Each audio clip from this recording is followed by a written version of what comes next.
Pak Ustaz Junaidi Hamzah. Dan sore ini waktunya agak panjang Pak. Dulu silakan Pak. Bismillahirrahmanirrahim. Assalamualaikum warahmatullahi wabarakatuh. Innal hamdalillah. Alhamdulillahilladzi hadana lihadza wa ma kunna linahtadiya laula an hadanallah. Ashhadu an la ilaha illallah wahdahu la syarikalah wa ashhadu anna Muhammadan abduhu wa rasuluh la nabiyya ba'd. Allahumma salli wa sallim wa barik ala sayyidina Muhammad ibn Abdullah wa ala alihi wa sahbihi wa mawala. Qala Allah ta'ala fi kitabihil karim, a'udzu billahi minasyaitonir rajim. Bismillahirrahmanirrahim. Ya ayyuhalladzina amanu taqullaha wal tanzur nafsum ma qaddamat lighad. Innallaha khabirum bima ta'malun. Wa qala an-nabi sallallahu alaihi wasallam, ad-dunya salah satu ayam. Yaumu amsi qad ma biyadika minhu syai'un. Yaumu ghadin la tudri atudhu amla wa yaumun anta fihi faghtanimu. Sadaqallahu azim. Ketua Majelis Taklim Assalam yang kita hormati, ibu-ibu sekalian yang dirahmati Allah Subhanahu wa taala. Banyak hal yang tidak kita sadari dalam hidup ini. Salah satunya adalah doa-doa kita. Kita selama ini berkeyakinan bahwa doa itu apabila kita mengangkat tangan begini kita berdoa. Di luar daripada mengangkat tangan kita tidak menilai itu doa, biasa-biasa saja. Padahal ada doa pembuka pagi, penyambut siang, penutup malam yang luar biasa. Tidak perlu kita angkat tangan. Apa itu? Ihdinas siratal mustaqim. Tunjukilah ya Allah kami jalan yang lurus. Kasih hidayah kepada kami Allah, hidayah yang benar. Kasih petunjuk kepada kami Allah, petunjuk yang engkau ridhoi. Yang macam mana itu? Allah lanjutkan. Alladzina an'amta alaihim.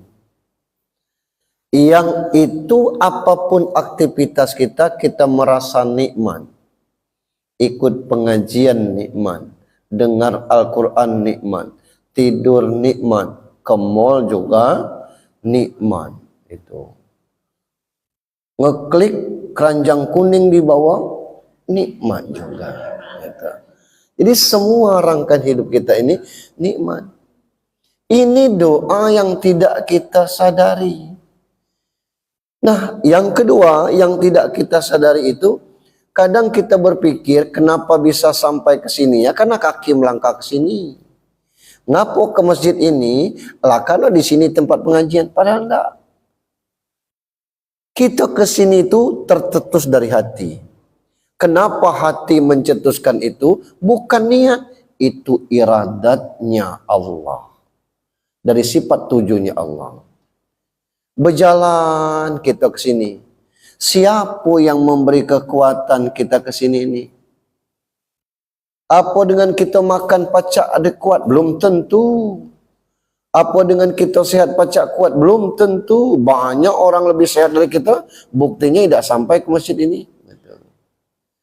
Kenapa kita ke sini? Karena kudratnya Allah. Nengok jalan tidak salah, ada batu kita nyingkir, ada pecahan beling, bukan kita pijak tapi kita ambil. Kenapa itu? Basarnya Allah Subhanahu wa ta'ala. Maka luar biasa hidayah Allah itu, kadang-kadang yang kita tidak sadari itu. Tidak mudah hidayah itu, Bu. Ini belum pengajian, masih pembukaan. Ada orang yang dengan lulus P3K saja, dia motong sapi, Bu, syukurannya. Saya diundang acara itu. Mohon maaf, bukan merendahkan P3K, saking bersyukurnya maksud saya. Padahal P3K itu kan tidak ada pensiunnya, habis-habis saja itu. Tapi saking bersyukurnya dia motong sapi itu. Untuk beli sapi itu mungkin harus mengorbankan 3 kali gaji P3K-nya. Tapi dia bersyukur. Tapi Ibrahim alaihissalam itu nabi dari 25 nabi dan rasul. Sampai sekarang kita bersalawat ke tempat Nabi Ibrahim, namanya salawat Ibrahimiyah. Allahumma salli ala Muhammad wa ala ali Muhammad kama sallaita ala Ibrahim wa ala Ibrahim. Nabi sekaligus rasul itu tidak ada pangkat jabatan kemuliaan lebih, tapi bapaknya Azar tukang buat patung. Anak lulus P3K, bapaknya motong sapi, ini anaknya jadi nabi dan rasul. Tidak tergerak hatinya. Apa masalahnya? Hidayah itu mahal. Ada juga yang ibu-ibu, Bu, bini Nuh. Bini Nuh tuh tidak secantik Aura Kasih. Inilah ya. Tidak segemuk Lisa Marlina itu. Cuman seputih Sapa Marwa lah gitu. Gitu. Tapi suaminya Nabi dan Rasul itu ditolaknya. Apa masalahnya? Hidayah tidak sampai. Sampai akhirnya tidak masuk ke kapal Nabi Nuh.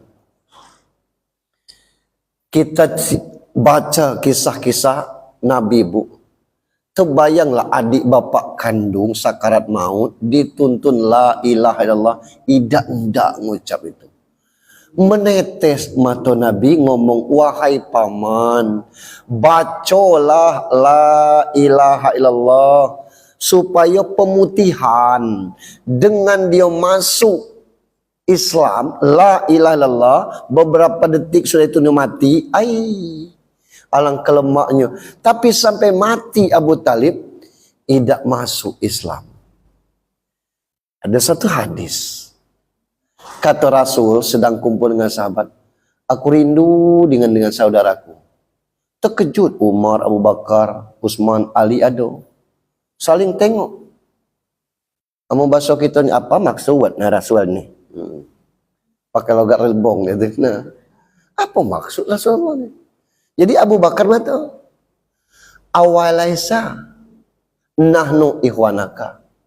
Lah, bukankah kami ini saudara-saudaramu? Jawab Nabi, lah, enggak. Antum ashabi, kamu ni sahabatku. Walakin ikhwani alladzina yu'minu bi walam yarawni. Yang saudaraku itu orang yang beriman kepadaku tapi tidak pernah ketemu aku. Siapa itu, Bu?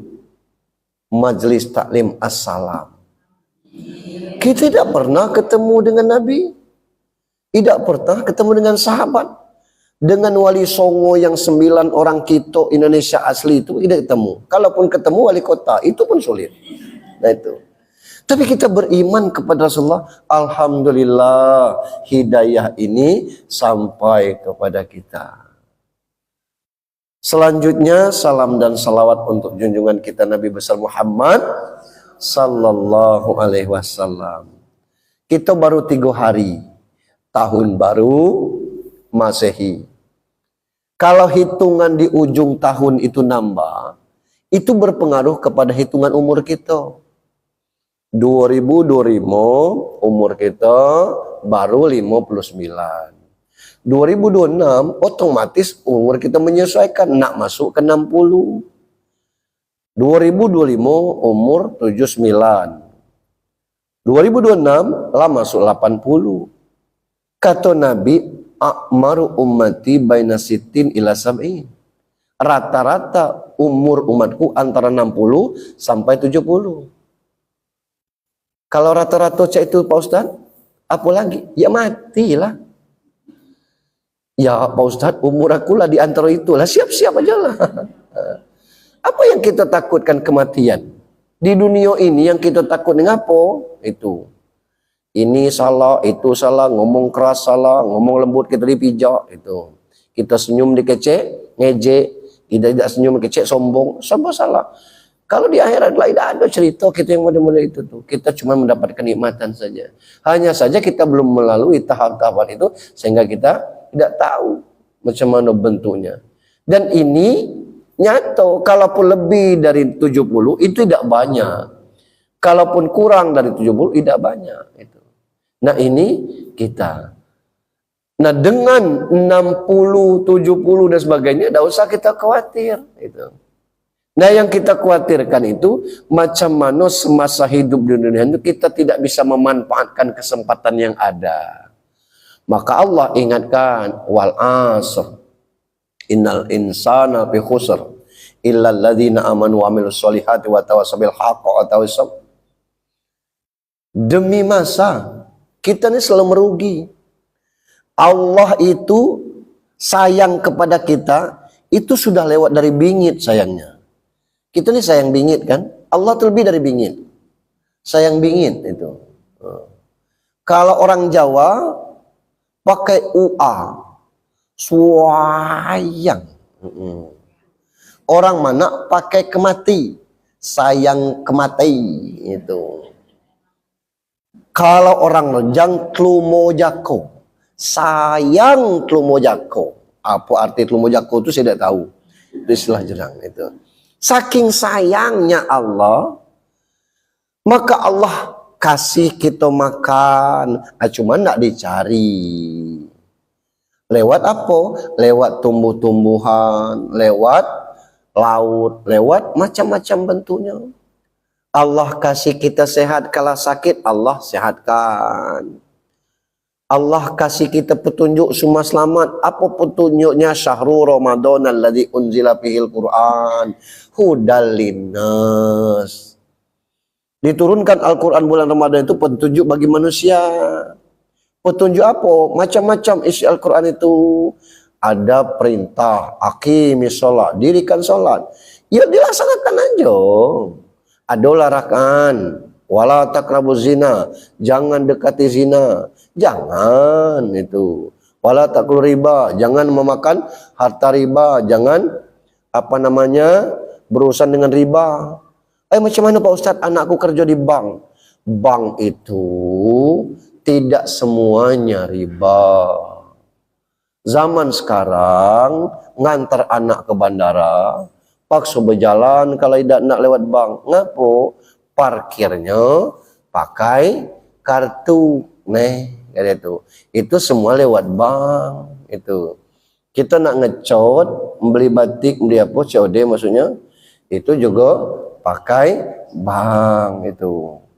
Mama, TF pulsa, pakai bank. Mama, nak wisuda, berapa butuhannya? 7,5 juta. Loh, alangkah besarnya yuk. Itulah kecil, itu tuh kan. Nah, itu semua bank. Apa riba model itu tuh? Saro kita kelak. Jadi jangan kita persempit dengan itu. Nah ini. Kemudian ada lagi cerita tentang Nabi Musa, tongkatnya membelah laut.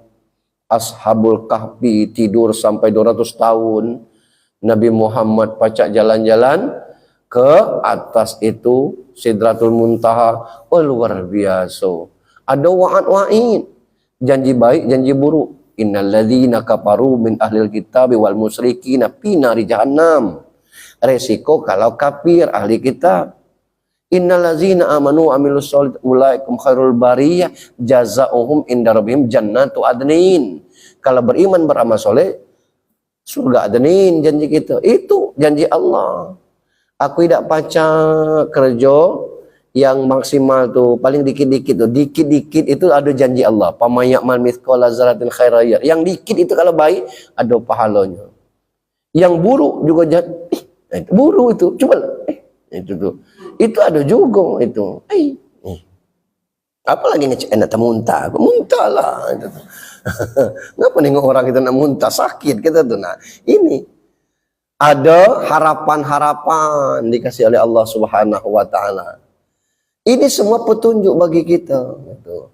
Yang janji Allah, paman tabi'ah hudaya fala khaufun alaihim walahum yahzanun.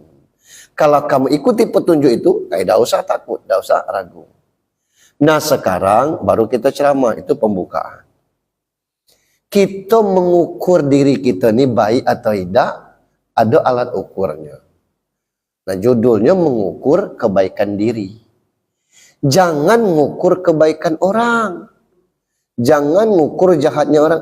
Mak si anu segala punya pelit. Apa? Pelit. Nggak usah ngomong-ngomong orang itu. Kita orang-orang. Orang pelit dengan kita jangan pelit itu. Wajar cepat tua ngapo. Lah tengok senyum dah pernah.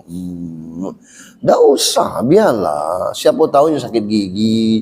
Cuman orang senyum sakit gigi dan sebagainya. Jadi kita sibuknya, agak nunggit-nunggit dengan buntut berjalan kini tu. Ngapo? Bermobil baru. Apa hubungannya? Mobil baru dengan jalan nunggit-nunggit memang itik itu tuh. Nah, jadi kita ngukur orang lain itu memperbesar dosa aja. Kita ngukur diri sendiri. Apa alat ukurnya? Tahun bertambah, kita mesti ada perubahan-perubahan yang positif. Pertama, jika ilmu bertambah, semestinya semakin rendah hati. Mohon maaf, muncul ada dosen yang melubahi kasir. Dosen tidak antrian, motong antrian, begitu kita tangkap di sosmed. Jadi disuruh antrian oleh kasir ini. Kesalnya di ludahnya, ada CCTV-nya. Diambil tino tuh, diadukannya ke polisi. Rame di sosmed. Pecat kata kawan. Nah sekarang ini sedang diproses status dosennya. Awaklah S3, doktor itu. Nah kan yang model ini mestinya nambah ilmu, nambah rendah hati. Iblis itu tidak menggoda kita sedang sholat aja. Allahu Akbar. Dari zuhur sampai asar nyari kunci, tidak ketemu. Begitu Allahu Akbar, langsung teringat di ember sabun. Waktu mandi tadi. Dalam sholat tuh nampak kunci itu. Jangan beset di situ lah niat. Wah, belis itu. Gatal sini, gatal situ. Iblis juga menggoda orang yang soleh. Kalau lanang itu kecil nih, ndak ada ilmunya, ndak usah. Nah ini kadang-kadang saya sering cerita dan pernah saya ceritakan di sini nih, ustadz senior dengan ustadz junior. Ustadz ini masih bujangan, ilmunya banyak, bercerita baca, referensi banyak. Ketika disuruh untuk ceramah nasihat perkawinan, 45 menit itu orang kakak kikik materinya masuk dan orang senang. Padahalnya masih bujangan. Karena tutur katanya bagus, lembut, tersusun dengan ayat-ayat dan hadis-hadis.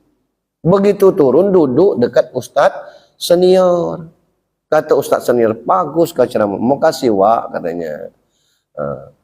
Cuman seharusnya kau tidak ngambil ceramah itu. Ngapa wak katanya. Kau masih bujangan. Menceramahi orang berumah tangga. Tidak pas katanya kan.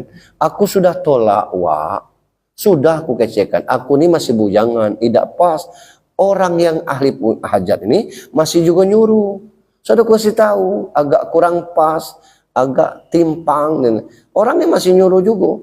Ya tetap kau tolak mesti. Aku belajar dari wak juga. Belajar dari mana? Dari aku. Dari wak. Aku sering nengok wak ceramah kematian. Wak lu mati. Jadi anak muda dilawan. Terdiam wak. Jadi tidak usah kita. Nah artinya apa? Dia merasa tersaingi. Tidak usah hal yang itu.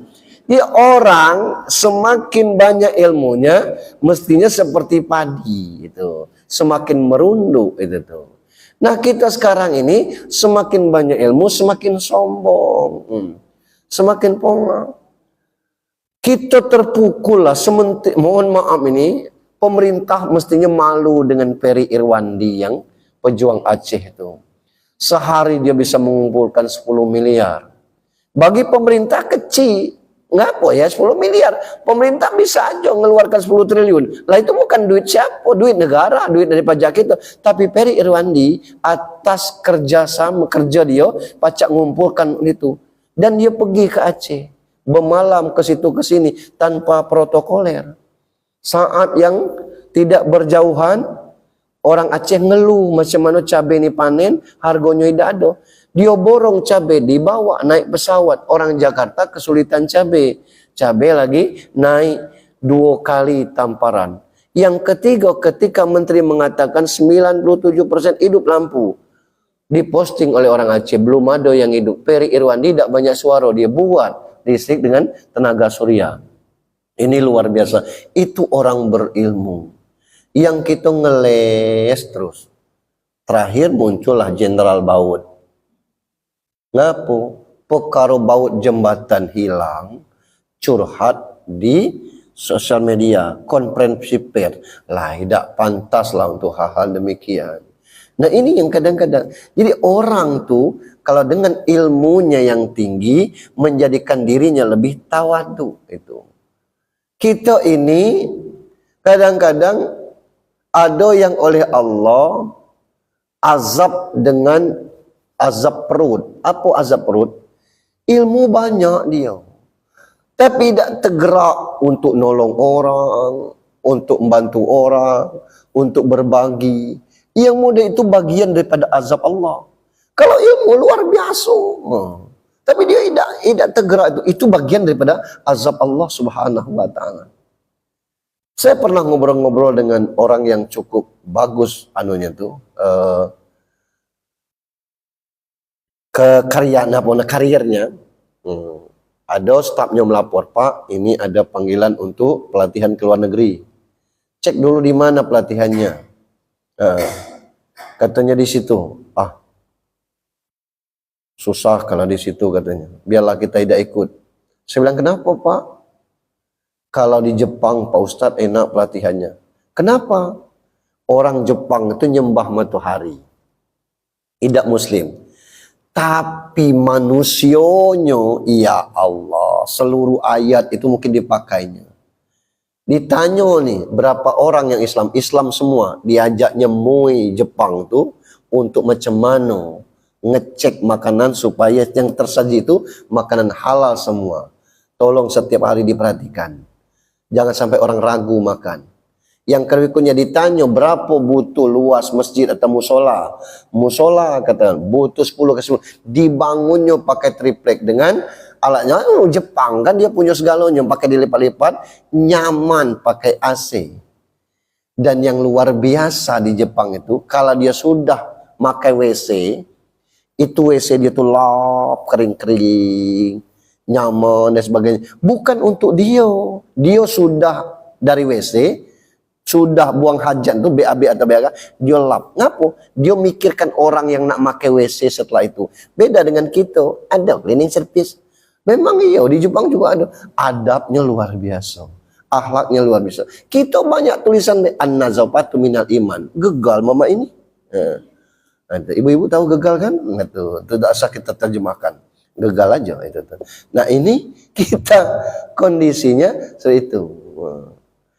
Nah, ini yang pertama. Jadi 2026.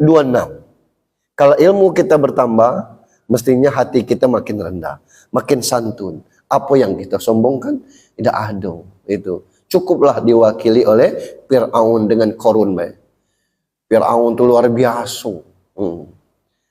Rajo, segala rajo.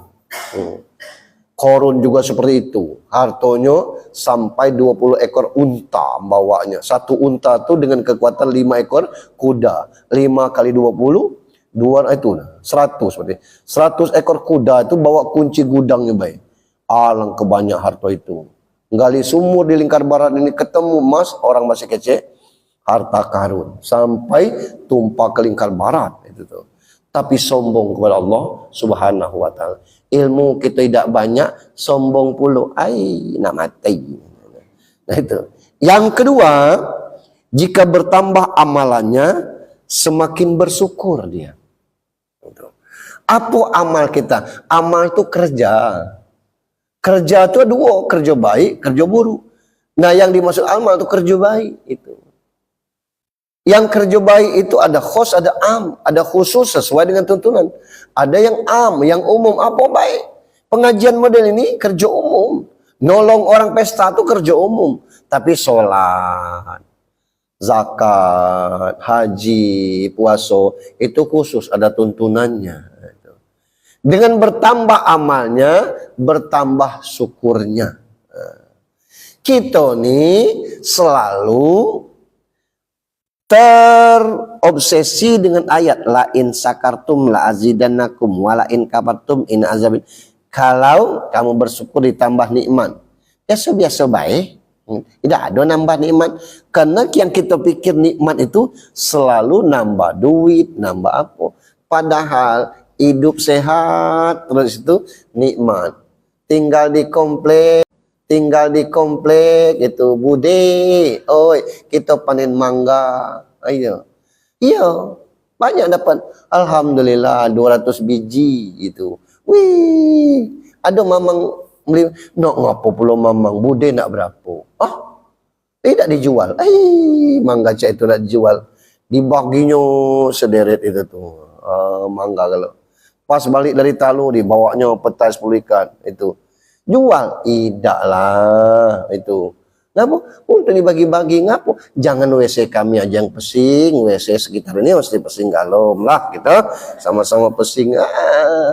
Omongannya bagus tapi orang senang begitu. Nah ini amal semua itu. Coba lihat kalau orang itu rumahnya rame. Dalam acara apapun, karena orang tersebut itu juga ramai kepada orang itu. Ngapa di tempat tertentu takziah itu sampai kekurangan kursi? Karena orang itu baik kepada tetangganya. Ada yang kita takziah orang komplek itu tidak keluar, gitu. Yang datang itu orang luar galau. Celingak-celinguk kita nengok mana orang sini? Nyari apa Pak? Orang komplek ini, mana ini ku tengok orang luar galau. Yang mati ini sombong. Oh, bapak orang sini. Yang apa datang? Rumahku di sebelah lah.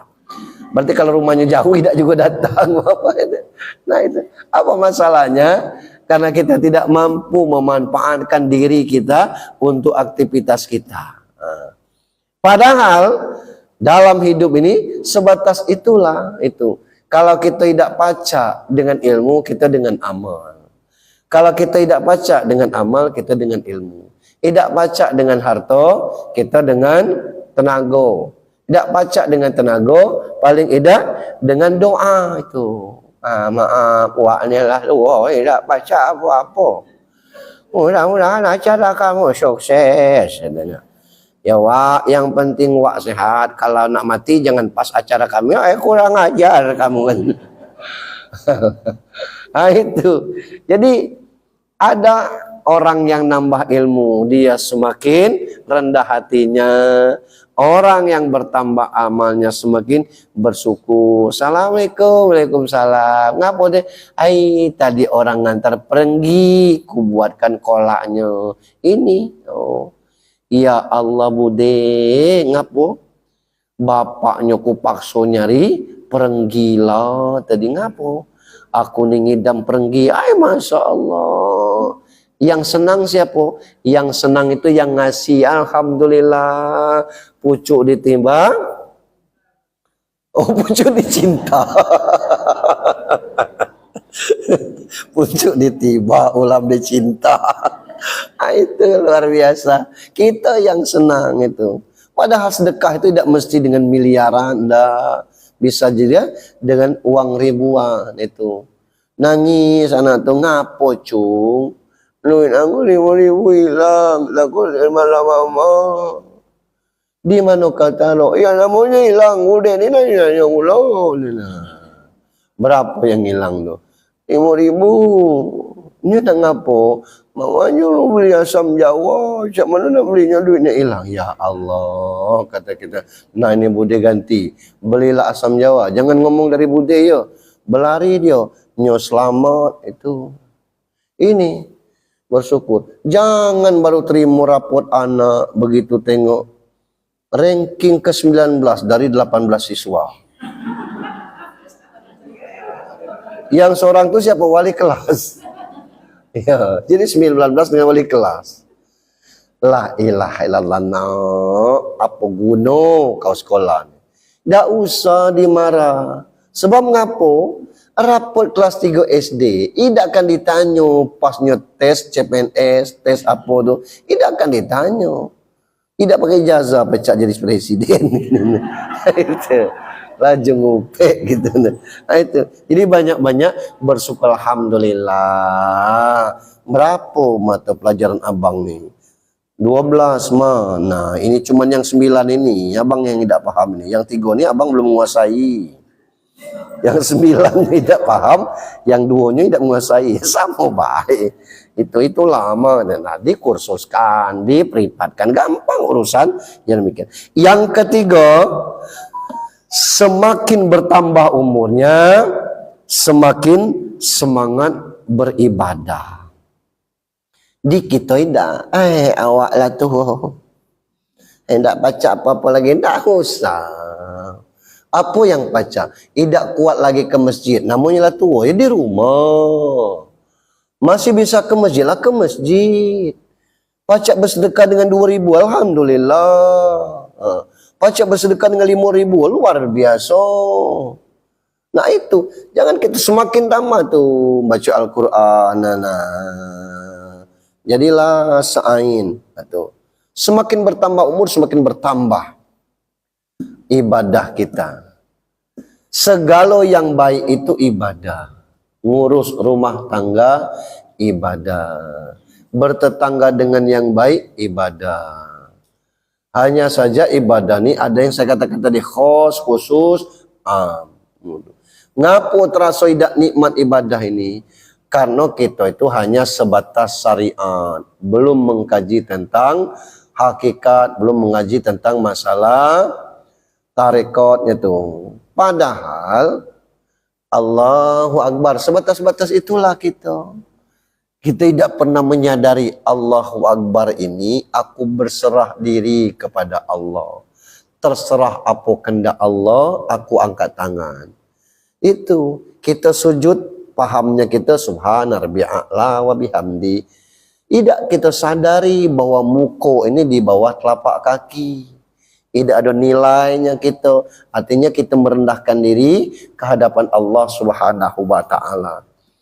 Nah, kita ini semakin nambah umur, semakin banyak penyakit. Ngapo? Ada sesuatu yang rusak di komponen kita. Apa yang rusak? Hatamallahu ala qulubihim wa ala sam'ihim wa ala absarihim. Itu. Di situ nanti di ujung itu ada lagi ayat yang mengatakan fi qulubihim maradum. Di hati mereka itu ada penyakit. Itu. Penyakit apa? Si anu tu bolak-balik ke masjid masih model itulah. Nak cak mana? Itu si anu tiap subuh ke masjid, pensiun juga lah. Masa kerjanya lah habis, pensiun tidak ada kaitannya dengan itu tuh. Nah ini kita menilai sesuatu kepada urusan dunia. Padahal semestinya kita ini semakin tua, semakin banyak perbendaharaan ibadah kita. Segala sesuatu itu bisa jadi ibadah apabila kita niatkan. Nah, ini yang kadang-kadang yang tidak sampai kepada kajian kita. Kita banyak mendengar cerita-cerita Al-Quran itu tersepona dengan ceritanya. Ya, bukan lagi terpesona, tersepona itu. Wah, macam mana Rasul naik buruk sampai ke langit? Yang mana langit? Kita tidak tahu. Yang kita tengok biru itu bukan langit, batas itulah penengokan.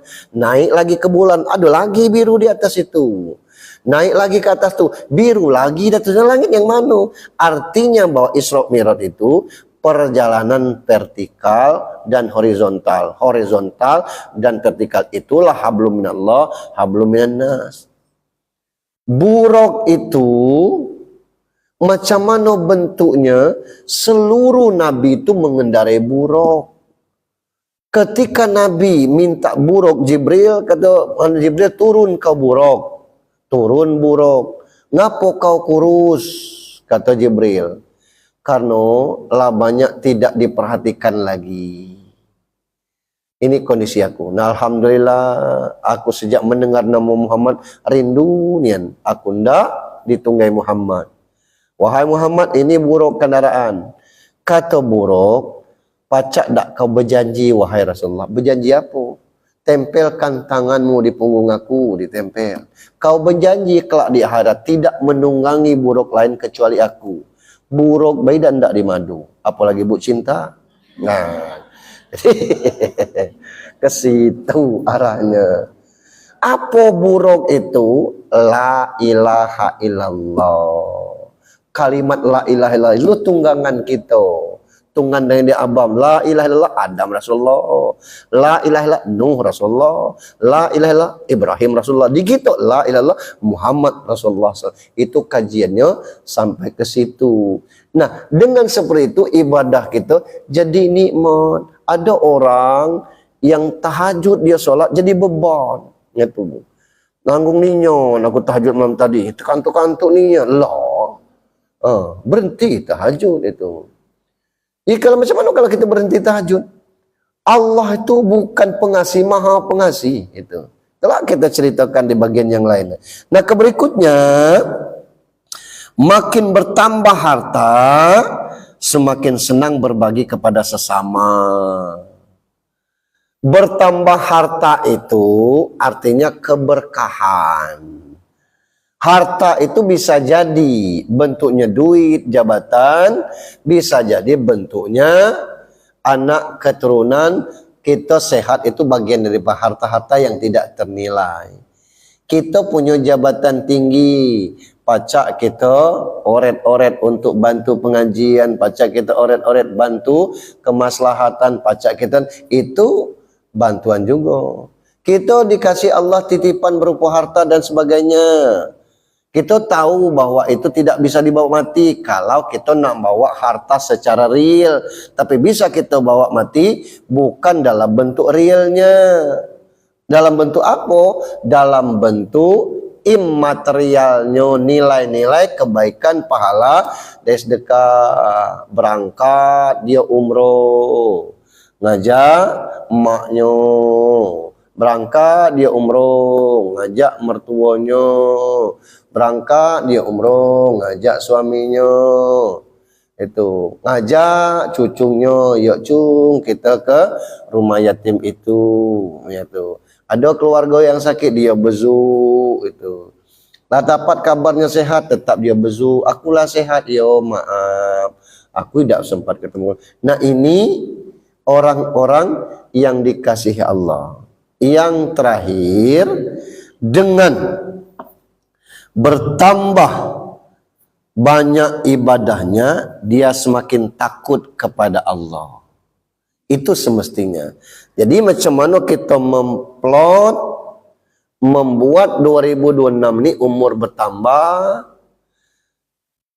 kekuatan beribadah semakin semangat. Harta bertambah, kemauan untuk berbagi juga tinggi. Dia bukan masalah besarannya, ini masalah keikhlasannya. Kemudian dengan kita bertambah ilmu, kita juga jadi rendah hati. Dan yang terakhir tadi, dengan bertambah banyaknya amal kita, banyaknya ibadah kita, semakin takut kepada Allah Subhanahu wa Ta'ala. Ustaz, apa yang tidak diamalkan? Kita ni tidak ahli galau bu.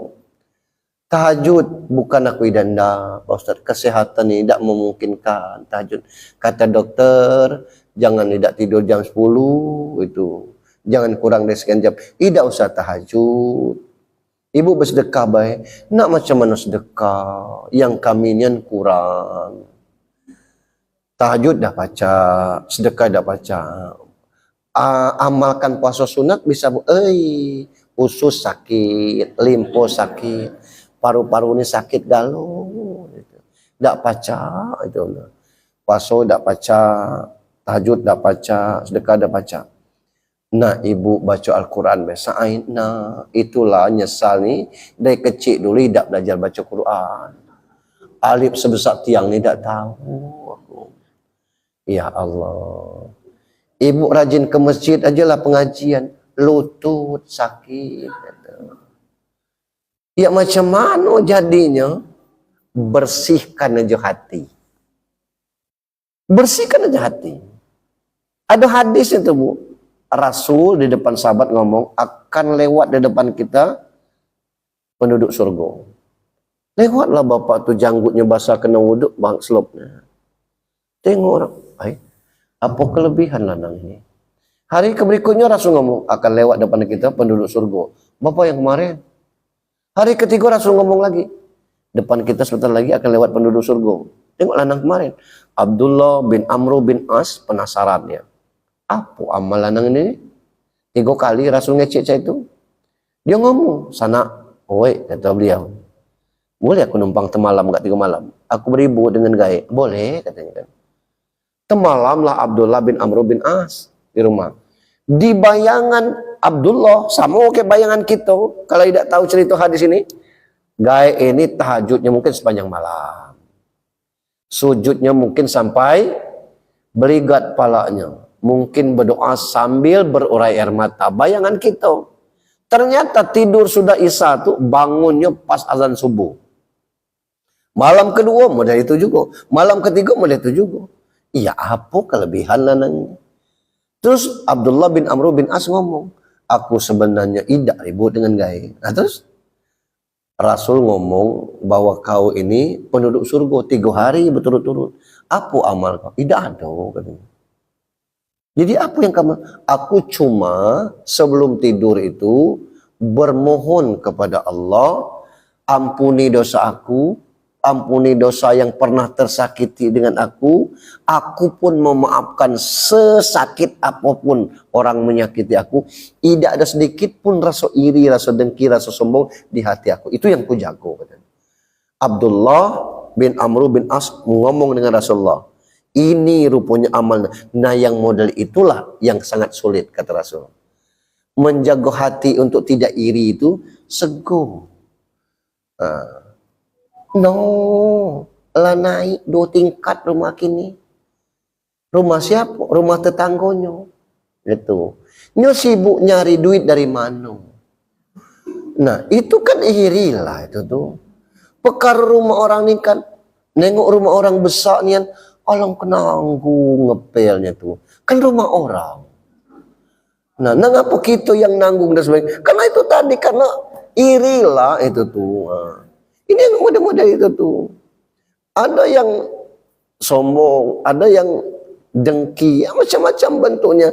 Nah, maka dengan yang demikian itu, hilang dari kita, enjoy kita. Rizki kita di kita, rizki orang di orang. Tidak mungkin tertukar rizki itu. Itu nak menjaga hati model itu tidak apa, apalagi kita serempak diangkat ASN, begitu sang kawan dapat jabatan sekelas dengan aku loh, bigal kemati kata-kata kan. Nah itu dulu bab kadang-kadang nilai ulangan, nilai ujian tuh tidak sama dengan nilai di lapangan. Ada kisah saya baca, anak ini sekolah di STM, namanya Taufik. Kalau dulu kan STM namanya, sekarang SMK. Tiap ulangan 40, 45, tangannya hitam tuh. Kata guru, kau cuci dulu tangan kau. Kalau hitam kertas tuh, oli dak berkering dari tangan ini nih. Itu cucinya tangan masih hitam juga. Itu tuh, anak bekas oli itu. Nah, kerjanya kan banyak praktek gitu. Dia senangnya praktek itu tuh. Nah, tuh. Ulangan masih 40, 50. Akhirnya tamat juga topik nih. Dengan setamat-tamat nilai pas-pasan lah. Pas perpisahan. Nah, acara nak mulai. Genset yang dihidupkan untuk acara itu mulai bek, mati. Itu. Dihidupkan lagi bek, mati. Taufik nih tadi buka jasnya, ngadap. Ciumnya, tengoknya, oh minta kunci. Dibukanya ternyata banjir pas di businya. Diminta lap kering, dibersihkannya busi, diengkolnya. Lancar, tidak ada macet-macet. Apa kata kepala sekolahnya? Hari ini Taufik dapat nilai 1000. Ngapa? Karena yang lebih praktik, yang penting itu praktik itu realnya. Yang lain tidak ada, yang pacak itu. Tapi itulah kita. Nah ini kehidupan kita. Hidup ini berputar terus seperti itu. Kita tidak tahu. Ada yang mungkin idaknya ada harapan untuk menginjak tanah suci itu. Nah menantunya ngomong, Ma, itu mohon maaf jangan mama tersinggung. Yo, aku tidak lemah ngomong dengan papa dengan mama nila. Ngapo? Kami lah nyiapkan untuk mama untuk berangkat umroh. Mama nak duitnya tidak ada. Duit dari kami. Ai, kata mamanya, jangan. Amak kamu masih kecil, justru anak masih kecil. Itulah kami pacak bantu. Aman anak lah besar. Kalau kami tidak pacak bantu lagi. Ai, kamu nak negakkan rumah, justru karena belum punya rumah itulah kau pacak bantu. Kalau nak punya rumah kelak nambungkan umur-umur dan sebagainya. Ai, hidup kamu masih panjang, justru kan masih panjang itulah kami pacak untuk nyari kami. Belum tentu umur kami kelak kami panjang, umur ibu panjang juga. Nah maka itu kesempatan sekarang. Berangkat bisa jadi seperti itu. Bisa jadi dengan kondisi yang lain itu. Nah kita tidak tahu jalan mana Allah memberikan kepada kita hal tersebut. Yang jelas usaha kita itu adalah macam mana kita menjaga dari hal-hal ini tadi. Khususnya kalau kita semakin banyak ibadah, itu kita semakin takut kepada Allah Subhanahu wa taala. Macam mana takut kepada Allah? Bukan takut dengan ular, bukan takut dengan lipan, bukan. Tapi kita semakin ngeri kalau apa-apa yang kita lakukan ini sio-sio. Yang kita lakukan ini ngabis baik itu tuh. Yang kita lakukannya dari hari ke hari seperti itu. Sebab kita ini bukan ahlinya galau, tidak. Ada orang yang terus puasa Senin Kamis. Tapi belum tentu dia ahli tahajud. Ada yang, kalau tahajud itu jam 2 lah bangun, dia, sampai jam 3 tahajud, jam 3 ngaji, sampai jam, tapi belum tentu dia bisa sedekah, karena duitnya belum tentu cukup untuk itu. Jadi apa yang kita bisa, kita lakukan. Nah itulah bentuk kita takutkan kepada Allah Subhanahu wa taala. Ibu-ibu sampai di sini ada pertanyaan? Alhamdulillah tidak ada. Ada? Boleh? Ada yang perlu kita diskusikan?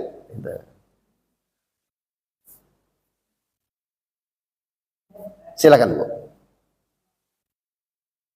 Waalaikumsalam warahmatullahi wabarakatuh.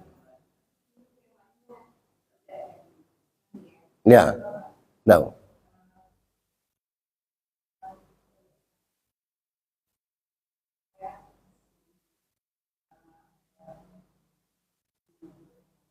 Qada salat?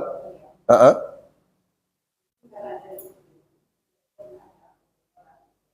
Heeh.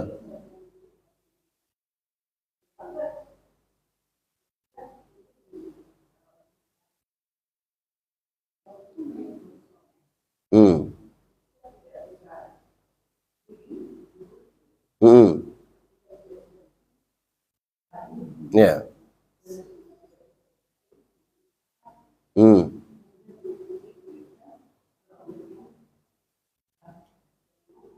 Hmm.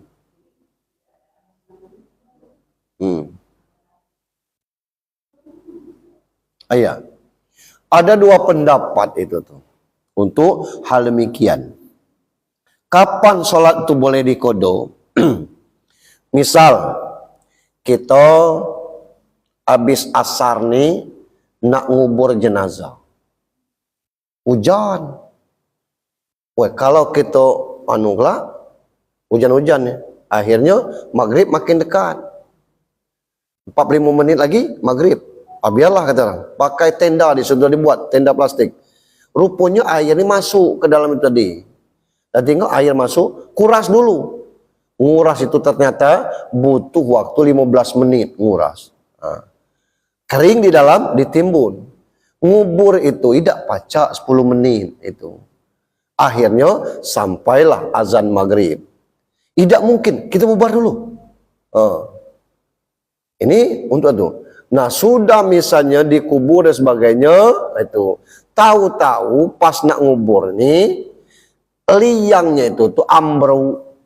La ilaha illallah katanya. Macam mana buat liang tengah kata orang. Di yang itu jangan usah diganggu lagi. Buat liang tengah. Dibongkar lagi itu tuh. Dibongkar lagi.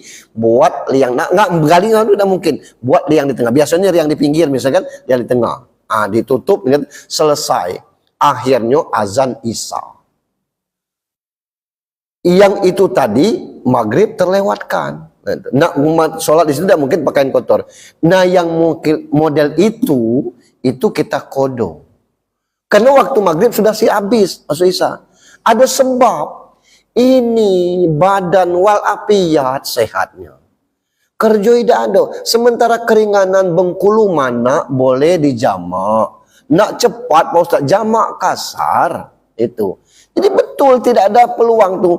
Cuman kita ini dengan hal-hal yang seperti itu tadi tidak mungkin. Atau misalnya operasi itu.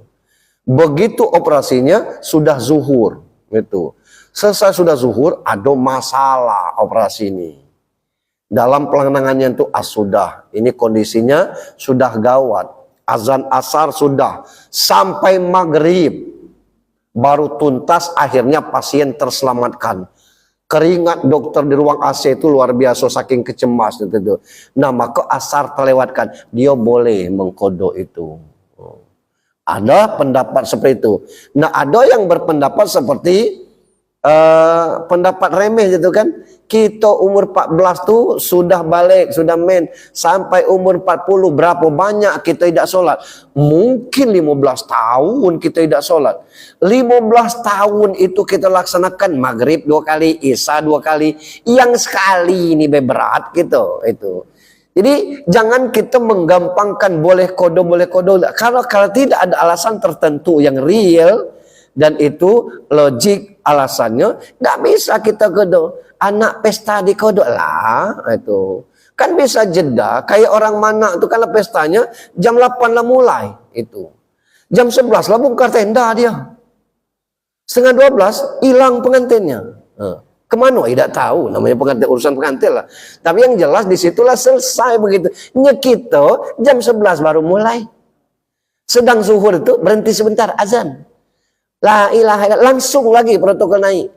Kita lanjutkan acara kita, nggut asar. Itu tidak dikodo, tidak bisa. Itu. Kita pacak mengaturnya untuk hal yang demikian, bukan alasan untuk kita kodo. Ada juga orang mulai, kalau kita pesta boleh jamak. Lah jamak ini kan ada ketentuannya dalam perjalanan. Ada yang membolehkan, ulama mengatakan kalau kita pesta itu boleh jamak sholatnya. Nah saya agak kurang bisa masuk akal untuk jamak demikian. Jadi kodo ini ada ketentuan yang bisa kita lakukan. Dalam perjalanan kita boleh jamak, bahkan boleh jamak kasar. Sakit seperti tadi, kemampuannya batas duduk itulah bisa. Itu. Ya taruh meja di depannya tuh. Dia sholat dengan sujud di depan meja tuh.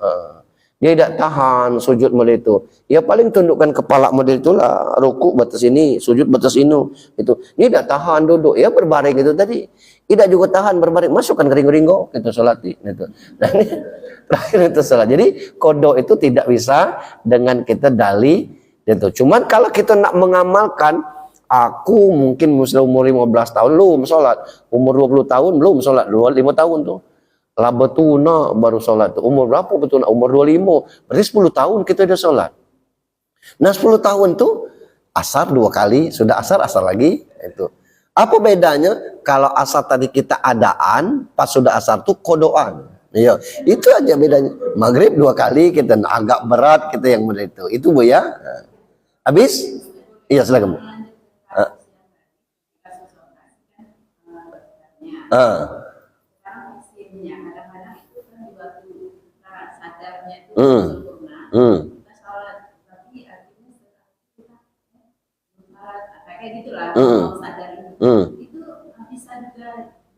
Iya, bukan cuma dokternya saja, tapi pasiennya juga pengaruh bius itu asar terlewat, maghrib terlewat ya. Begitu dia sudah isya atau dia bisa kodo salatnya untuk maghribnya.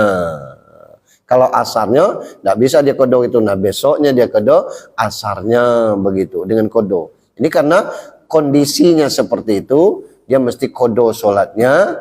karena kondisinya yang demikian. Kalau kata itu, ini kadang-kadang kita yang nunggu sholat, yang nunggu pasien beda ndak sholat, apalagi pasien itu. Kadang-kadang kita itu. Habis? Ya. Iya Bu.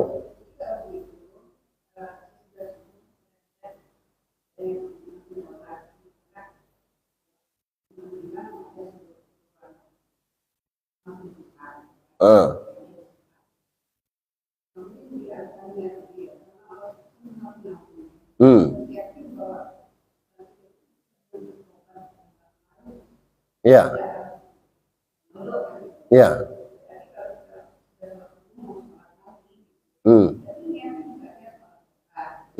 Ya. Ya. Ya. Nah, kalau yang demikian, duha itu ada ketentuannya. Dia mesti naik matahari itu setinggi tombak itu. Artinya kan sudah lewat suruk itu, lewat kira-kira setengah jam setelah suruk atau terbit itu, kita baru boleh mulai duha sampai 15 menit sebelum zuhur. Tetap tidak boleh kita sholat duha sesudah. Cuman kalau ada orang yang kodo, kita juga tidak bisa mencegahnya. Karena pendapat ini memang dua berdasarkan kajiannya. Jadi kita tidak bisa mencegah orang untuk mengkodo sholatnya. Tapi kita dengan keyakinan kita seperti ini, ada ulama mengatakan bahwa Allah itu maha pengampun. Yang tidak diampuni oleh Allah cuma satu, dosa syirik sampai mati. Macam mana dosa syirik sampai mati itu? Dia sakarat maut, punya cincin. Kata orang, lepaskan cincinnya itu, mati dia tuh. Apa dia? Dia enggak. Dia tuh. Nah, akhirnya dipaksakan lepaskan itu, mati dia. Nah, artinya keyakinan dengan ilmu yang ada di cincin dipasang itu sampai mati habis itu. Dia nyapunya dan masih juga yakin dengan cincin itu syirik sampai mati namanya. Tapi kita pernah dosa syirik mungkin dulu, pernah tidur di makam misalnya, nak nyari-nyari ilmu, pernah juga bernazar, kalau saya baca ini aku motong kambing di keramat itu. Nah itu kan syirik semua yang demikian itu. Nah kita sadar, ya Allah, alangkah bigal aku dulu, udah ngerjok-ngerjokan model ini. Setelah dia paham ilmu agama, dia bertobat. Ayatnya banyak, tubu ilallahi taubatan nasuha. Tobatlah kamu kepada Allah dengan tobat yang sebenar-benarnya. Yaitu bisa jadi peluang kita. Dan terakhir, jangan berpikir bahwa sholat kita itu bisa mengantarkan kita ke surga. Sebab mohon maaf, ada pelacur yang belum sempat sholat, cuma ngasih minum anjing aja, Allah ampuni. Artinya bahwa kebersihan hati kita yang perlu kita jaga. Mudah-mudahan mengawali 2026 ini, dengan ilmu bertambah kita semakin tawadu, amal bertambah kita semakin bersyukur, ilmu bertambah umur bertambah kita semakin giat beribadah, harta bertambah kita semakin mudah berbagi kepada sesama, dan ketika amal ibadah kita bertambah semakin takut kita kepada Allah Subhanahu wa taala dengan fikih-fikih yang ditentukan itu tadi. Dak pacak kita sholat sepanjang waktu, kalau kita dalam perjalanan boleh jamak. Nggak cepat boleh jamak kasar, asal syaratnya sampai itu dengan jarak sesuai dengan ketentuan fikih. Saya pikir demikian Ibu, 5:30, 1 jam dari penyampai ini ada hal yang kurang jelas, kurang bagus, kurang enak didengar. Saya mohon ampun, masih kita tutup dengan doa. Oke. Tutup dengan sama-sama berdoa bermunajat kepada Allah Subhanahu wa taala. Semoga 2025 catatan-catatan yang baik itu tetap abadi di sisi malaikat, dan masih tersimpan catatan-catatan yang buruk kita mohon ampun kepada Allah. Semoga